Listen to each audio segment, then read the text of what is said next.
Hello, lovers of wood and design from around the world. Today I want to talk a little bit about quarter sawn wood, how it's cut, its relative virtue in terms of strength and stability, and give some examples of some boards that are cut and sort of some of the advantages or disadvantages of the circumstances. So I'll start with just a diagram of a tree cut crosswise. So we have our pith, heartwood, and then the sapwood. And so generally quartered is quite literally cut into four. And then if we were to cut out some of the prime bits, I mean, out of the four quarters, they can sort of, subsequently saw them. But as you get closer to the edge, you lose the quarter. So that the point is getting perpendicular, consistent, even grain from the lumber. So there's the quartered wood of the tree in the sort of most common and easy fashion to cut it out of.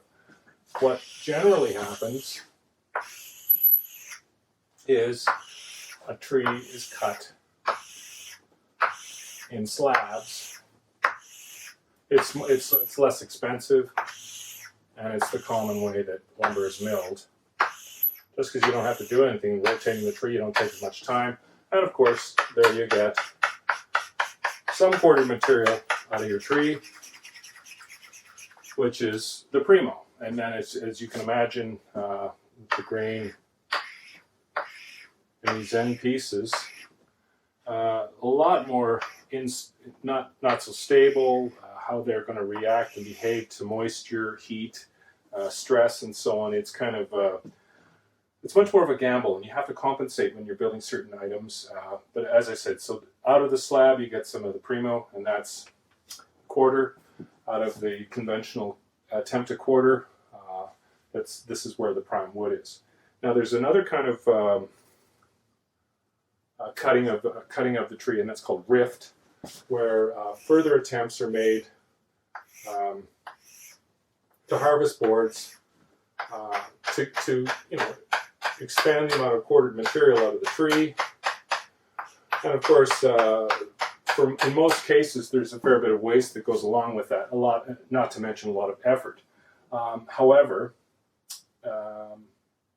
for instance, in the violin family, it's kind of beneficial to cut that way, because if you were to say, okay, there, I've got one wedge of wood here left, and I wanted to make a top or a back of any one, violin, viola, cello, or contrabass. So I would take this piece and put it over here, and so that is now, well, let's use another kind of color, beautifully quartered. It's also book matched. It's book matched because you've got the surface next to it exactly matching, so that this will look aesthetically pleasing on this side, or both sides, obviously. So then you can carve your